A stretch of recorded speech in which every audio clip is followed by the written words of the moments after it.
pa sa taas.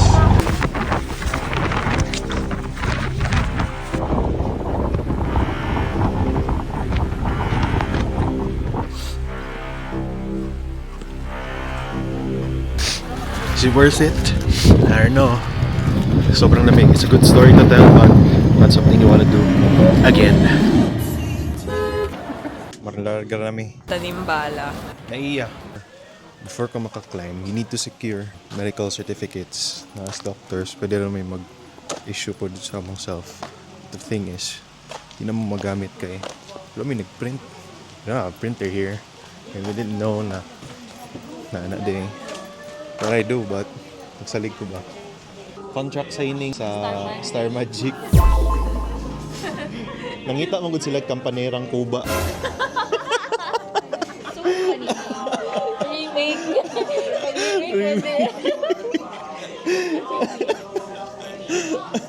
Morning.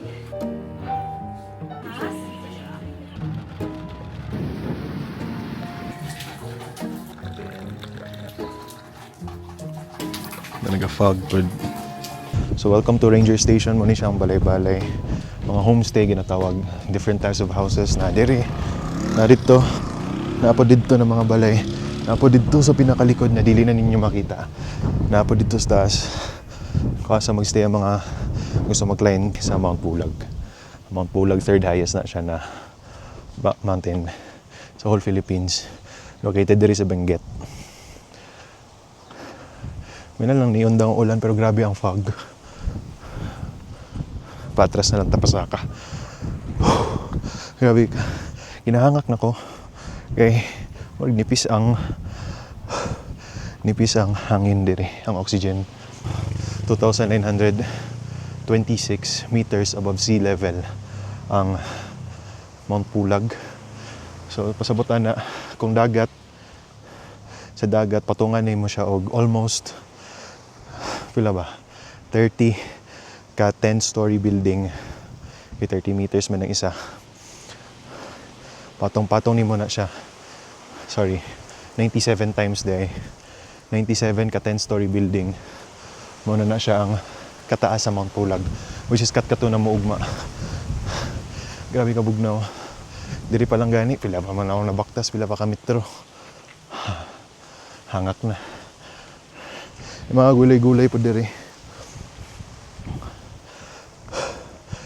No, bago na ako nagbaktas, di na nimo makita mong homestay. Oras is alas 5 na. Pero ang panahon ganina, alas 5, alas 10, alas 8 sa buntag ani. Kay na low pressure area. So na timingan big malas. Playground of the Gods ang tawag sa Mount Pulag. Tapos famous siya for the Sea of Clouds. So unsa nimo pag Sea of Clouds kung ulan, kung na LPA ug ani ang fog. So pagkat-kat namo, for sure walay makita na view. For sure dili makita ang bundok. For sure ulan. For sure hago. For sure madugayan mi. Pero ana gyud.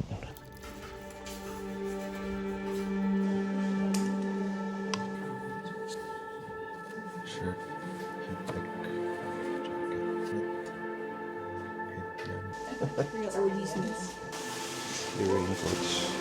Ito yung first batch of jeep. Pa sa taas, you can see. I'm gonna have a brief introduction here.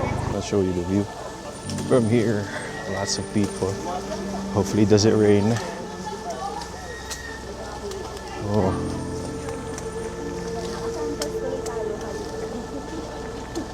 Looks like this. And group mates from behind.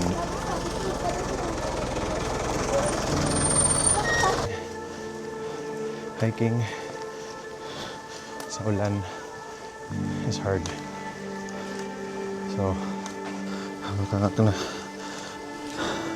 Nipis ang hangin.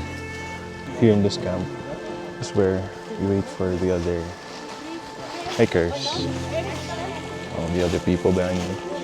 Wait for the others just to check if everybody's safe or anybody's missing. So once they complete rest a little, drink a little, eat a little. There are different trails going to Mount Pulag. There's an easy one, very difficult one where there's only assault. There are also trails where hindi pa siya masyado na-explore, so on and so forth. We took Ambangay Trail, which is the artiste route, which is easy. Well, although they say it's easy, challenging gyapon kay it's not always na condition ka. What if you're working? Sedentary lifestyle. Although you say na nag-gym ka, but the endurance aspect is different. When you start walking up the mountain, your legs get tired, you get out of breath with the shortness of oxygen up here, plus let's say yung sapatos mo, you keep tying your shoes, that would ma-pressure ka, go down, would take time, cause traffic, maikog ka. So all these factors, it's not, although they say it's the artiste trail, although we've been to more difficult hikes like Mount Apo and Colago, but ultimately challenging gyapon, especially diba, with the temperature right now. It's really cold and it's there's mist everywhere. I think it's gonna rain. No, it's raining actually. It's actually Very, very cold, and the temperature, they say, reaches 0 degrees. They say, yeah, sa orientation. I think we took the wrong route. Fit check, shoes check. Shoe check. It's really cold. Simon Karen. I don't know what to say, man. I don't want to say shit, man. Hands are wet, damp, cold. My insides are as well. And we can't see anything. Back then, ganda talaga ang view. The sun is not gonna come out. The sun is not shining, man. Like by this time.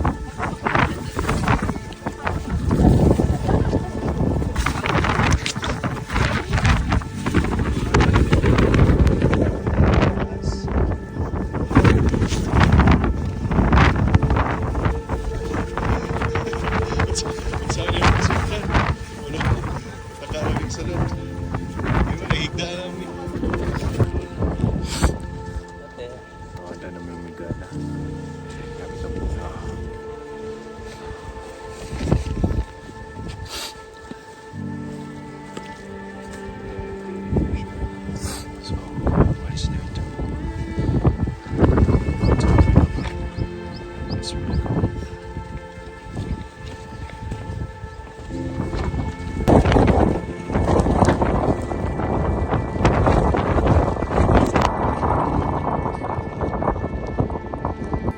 Naramis Summit, Mampulag, hastang tugnawa. Walay nahitabo. Walay nahitabo. Pag-abot na mo dire, walay makita. Not the view, man. It's nice, see. Sayo na lang. Wag i-clearing, walay sunrise. Wala tanan. Nagka-fog na gani niya akong camera. Supposed to be seeing all the mountains from here. To see. Yeah, it's real cold. It is what it is. Is it worth it? I don't know. Sobrang lamig. It's a good story to tell, but not something you want to do again. It's really tiring. Pocari Sweat, baka naman. Sponsor. Raya sa tag Pocari Sweat. Bot pa takaramig na ito. Ano na inatid kami lang may 2 liters man din ako. 2 liters man din ako. Wala ko kabalo. Had I known.